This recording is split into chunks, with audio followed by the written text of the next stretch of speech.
الحمد للہ رب العالمین والعاقبۃ للمتقین والصلاۃ والسلام علی خاتم النبیین۔ سورۃ الاخلاص، سورۃ الفلق اور سورۃ الناس کا خلاصہ آج بیان کیا جا رہا ہے۔ سورۃ الاخلاص اعلان عام کے فوراً بعد 4 تا 5 نبی میں نازل ہوئی، جب صحابہ کرام پر ابھی ظلم و ستم کا آغاز کیا جا چکا تھا، اور اسی صورت کے ایک لفظ احد حضرت بلال رضی اللہ تعالیٰ عنہ کی زبان پر اس وقت جاری تھا جب انہیں تشدد کا نشانہ بنایا جا رہا تھا۔ یہ صورت جامع ترمذی کی ایک روایت کے مطابق یہ صورت قرآن کے تیسرے حصے کے برابر اجر و ثواب رکھتی ہے۔ صحیح بخاری اور صحیح مسلم کے اندر بھی اس کی فضیلت بیان ہوئی ہے کہ رات کو سونے سے پہلے اس کو پڑھنا چاہیے، اور اسی طرح جامع ترمذی کی ایک روایت میں یہ بھی ہے کہ سورۃ الاخلاص کی محبت انسان کو جنت میں لے جاتی ہے۔ اس صورت میں نبی اکرم صلی اللہ علیہ وسلم کے مشن کی مکمل ہونے کی خوشخبری بتائی گئی ہے کہ یہ مشن مکمل ہو گیا ہے، تو اب آپ خالص توحید کا اعلان کر دیجئے، اور یہ کہ اللہ تعالیٰ ہی تمام انسانوں کی پناہ گاہ، کارساز اور حاجت روا ہے، وہ کسی کا محتاج نہیں، اور باقی ساری مخلوق اسی کی محتاج ہے، اور اللہ تعالیٰ اولاد سے پاک ہے، والدین سے پاک ہے، اور ساری مخلوق میں کوئی بھی اس کا ہم پلہ اور ہم رتبہ نہیں ہے۔ اس کے بعد سورہ الفلق اور سورۃ الناس ہیں، یہ ایک جوڑا ہے۔ مشہور روایات کے مطابق مدینہ منورہ میں اس وقت نازل ہوئی جب نبی اکرم صلی اللہ علیہ وسلم پر جادو کیا گیا تھا، جبکہ کچھ محققین کی یہ تحقیق بھی ہے کہ یہ بھی اعلان عام کے بعد قیام مکہ کے دوسرے دور یعنی 4 تا 5 نبی میں نازل ہوئی، جب نبی اکرم صلی اللہ علیہ وسلم کی مخالفت کی جا رہی تھی اور آپ کے ساتھ حسد کر کے آپ کو نقصان پہنچانے کی کوششیں کی جا رہی تھی۔ اب سورۃ الاخلاص کی تلاوت اور ترجمہ۔ اعوذ باللہ من الشیطان الرجیم، بسم اللہ الرحمن الرحیم۔ قل هو اللہ احد اللہ الصمد لم یلد ولم یولد ولم یکن له کفوا احد۔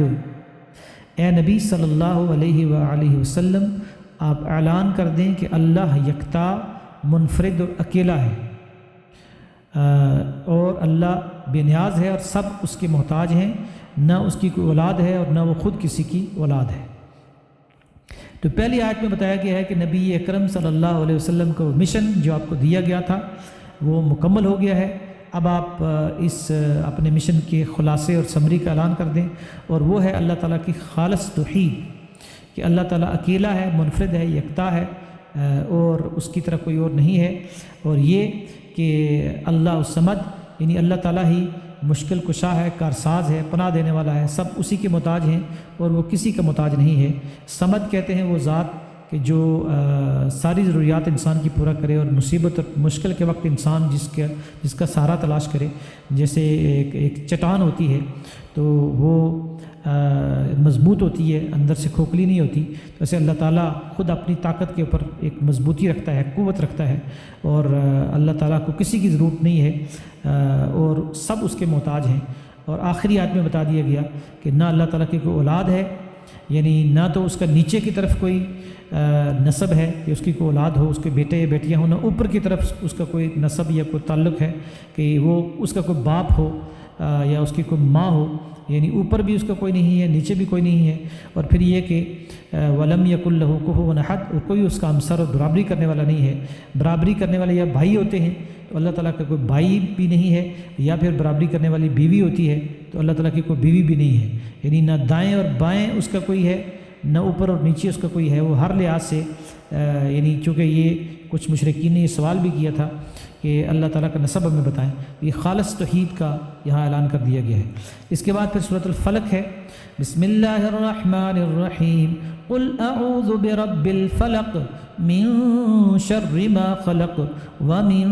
شر غاسق اذا وقب ومن شر النفاثات في العقد ومن شر حاسد اذا حسد۔ اے نبی صلی اللہ علیہ وسلم کہو کہ میں صبح کے رب کی پناہ اور حفاظت میں آتا ہوں تمام چیزوں کے شر سے جو اس نے پیدا کی، اور اندھیرے کے شر سے جب وہ چھا جائے، اور گرہوں میں پھونک مارنے والوں اور والیوں کے شر سے بھی، اور حسد کرنے والے کے شر سے جب وہ حسد کرے۔ تو سورۃ الفلق میں دراصل یہ بتایا گیا ہے کہ ایک اللہ تعالیٰ کی صفت ہے، یعنی رب الفلق، جو صبح کو پھاڑنے والا، صبح کو نکالنے والا ہے۔ تو صبح دراصل امید اور روشنی کی ایک علامت ہوتی ہے کہ جب مشکلات ہوں، مصیبتیں ہوں اور تمام مخلوق مخالف ہو گئی ہو تو اس کے شر سے پناہ اللہ تعالیٰ کی پناہ میں اپنے آپ کو لیا جائے، اپنے آپ کو اللہ تعالیٰ کی حفاظت میں دیا جائے، چاہے وہ انسانوں کا شر ہو یا چاہے وہ کسی جانور کا شر ہو، اور خاص طور پر رات کے اندھیرے میں چونکہ مختلف جانور بھی نکلتے ہیں، چور ڈاکو بھی نکلتے ہیں، تو اس وقت زیادہ شر ہوتا ہے۔ اور پھر گروہ میں پھونک مارنے والوں اور والیوں کے شر سے بھی، کہ جو جادو کرنے والے ہیں نقصان پہنچانے کے لیے، تو چونکہ نبی اکرم صلی اللہ علیہ وسلم پر بھی جادو کر کے آپ کو نقصان پہنچانے کی کوشش کی گئی تھی، لیکن آپ کو اللہ تعالیٰ نے یہ صورتیں عطا کی اور ان کو پڑھ کر آپ نے اس جادو کو دور بھی کیا۔ اور پھر فرمایا کہ وَمِن شَرِّ حَاسِدٍ إِذَا حَسَدَ، اور حسد کرنے والے کے شر سے جب وہ حسد کرے، تو حسد اور بغض اور کینہ یہ ایک بہت بڑی مصیبت ہوتی ہے کہ اس حسد کی وجہ سے جو حسد کرنے والے ہیں وہ نقصان پہنچانے کی کوشش کرتے ہیں۔ تو اس ایک صفت اللہ تعالیٰ کی جو صفت رب الفلق ہے، اس کے ذریعے سے 4 بڑے بڑے شر ہیں۔ ایک تمام مخلوقات کا شر، پھر رات کے اندھیرے کا شر، اور جادو کا شر، اور حسد کرنے والے کا شر، ان سب کے شر اور ان تمام جو نقصان باہر سے جو انسان کے اوپر حملہ آور ہوتے ہیں ان سے بچنے کے لیے ایک بہت بڑا ہتھیار دے دیا گیا ہے۔ اور خاص طور پر جو پچھلی صورت میں سورہ الاخلاص میں جو توحید کی ایک نعمت دی گئی تھی، اس کو بھی، اس کی حفاظت کے لیے بھی یہ سورۃ الفلق ایک ہتھیار ہے، ایمان کی حفاظت کے لیے، چونکہ جب جسمانی تکلیفیں پہنچتی ہیں تو پھر انسان کا ایمان بھی کمزور ہو جاتا ہے، اللہ کے اوپر ایمان انسان کا جو ڈگمگا جاتا ہے، یہ گویا کہ ایک حفاظت کے لیے یہ چیز عطا کی گئی ہے۔ اس کے بعد پھر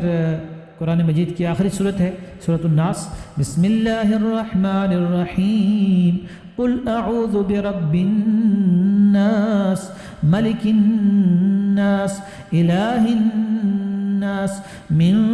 شر الوسواس الخناس الذي يوسوس في صدور الناس من الجنة والناس۔ اے نبی صلی اللہ علیہ وسلم، آپ کہیے کہ میں پناہ مانگتا ہوں تمام انسانوں کے رب کی، تمام انسانوں کے بادشاہ کی، تمام انسانوں کے معبود کی، وسوسے ڈالنے والے کے شر سے جو بار بار پلٹ کر آتا ہے، جو انسانوں کے دل میں وسوسے ڈالتا ہے، چاہے وہ جنوں میں سے ہو یا انسانوں میں سے۔ تو یہاں یہ بتا دیا گیا کہ اللہ تعالیٰ کی 3 بڑی صفات ہیں، کہ اللہ تعالیٰ رب ہے، یعنی پرورش کرنے والا بھی ہے، خالق بھی ہے، مالک بھی ہے، اور پھر وہ تمام انسانوں کا بادشاہ ہے، اور یعنی وہ حکمران ہے، اس کی اطاعت کی جانی چاہیے، تمام انسانوں کے معبود کی، الہ ہے، یعنی وہ ہستی کے جس کی عبادت اور پوجا اور پرستش کی جاتی ہے۔ ان 3 اعلیٰ صفات کے ذریعے سے ایک شر سے بچنے کے لیے کہا گیا ہے، وہ شر ہے وسوسے ڈالنے والے کا شر، جو بار بار پلٹ کر آتا ہے، چونکہ وسوسہ اندر سے اٹھتا ہے انسان کے نفس سے، اور پھر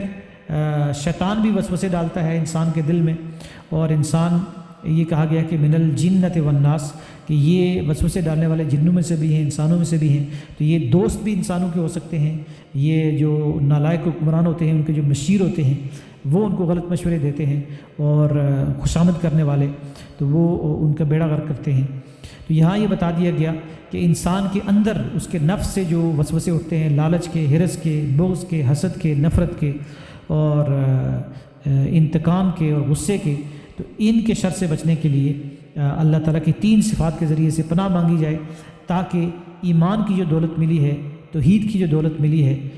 دین کی جو دولت ملی ہے، وہ اس کی حفاظت ہو سکے، اور اس میں شیطان کی دخل اندازی نہ ہو، اور ایک بندہ مومن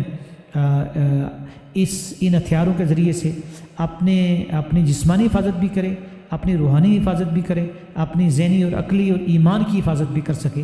اسی لیے نبی اکرم صلی اللہ علیہ وسلم رات کو سونے سے پہلے سورہ الاخلاص، سورہ الفلق اور سورہ الناس پڑھ کر اپنے ہاتھ پر دم کرتے اور اپنے چہرے اور جسم پر 3 دفعہ پھیر لیتے۔ یہ صحیح بخاری کی روایت ہے کہ یہ نبی اکرم صلی اللہ علیہ وسلم کا معمول تھا، اور جب آپ بیمار ہوئے تو حضرت عائشہ رضی اللہ تعالیٰ عنہ نے جو ہے نا وہ پڑھ کر آپ کے ہاتھوں پہ دم کیا، اور اپنے ہاتھوں سے پکڑ کے آپ کے جسم پہ ہاتھ پھیرے، اتنی اہتمام کیا۔ اور اسی طرح یہ بھی بتا دیا گیا، صحیح ابو داؤد شریف کی ایک روایت ہے کہ تمام آسمانی آفات سے سورہ الفلق اور سورہ الناس انسان کو پناہ فراہم کرتی ہیں۔ اور اسی طرح سنن نسائی کی ایک صحیح حدیث ہے جس میں آپ نے فرض نمازوں کے بعد بھی سورۃ الفلق اور سورۃ الناس کو پڑھنے کا حکم دیا ہے۔ تو اس طریقے سے یہ ایک بہت بڑا ہتھیار ہے، ایک سیکیورٹی ہے، ایک پروٹیکشن ہے، ایک حفاظت ہے، ایک قلعہ ہے، یہ جو صورتیں میں دی گئی ہیں، جس میں سورۃ الاخلاص توحید کا ایک بہت بڑا خزانہ ہے جو دراصل دین اور نبی اکرم صلی اللہ علیہ وسلم کے مشن کا خلاصہ ہے۔ اور اسی توحید کی حفاظت کے لیے سورۃ الفلق اور سورۃ الناس جیسی دو عظیم طرح کے ہتھیار اور دو عظیم طرح کے قلعے عطا کر دیے گئے ہیں۔ اللہ تعالیٰ سے دعا ہے کہ وہ ہمیں قرآن حکیم کو صحیح پڑھنے سمجھنے اور ان صورتوں کی تلاوت کرنے کی توفیق عطا فرمائے تاکہ ہم اپنے ایمان کی حفاظت کر سکیں جو دنیا کی سب سے بڑی دولت ہے، اور تمام شر جو چاہے باہر سے حملہ آور ہوں یا اندر سے حملہ آور ہوں ان سے اللہ تعالیٰ ہمیں محفوظ رکھے۔ وآخر دعوانا الحمدللہ رب العالمین۔ اس ویڈیو کو اپنے دوستوں کے ساتھ ضرور شیئر کریں۔ مزید ویڈیوز کے لیے چینل کو سبسکرائب کریں اور بیل آئیکن پر کلک کریں۔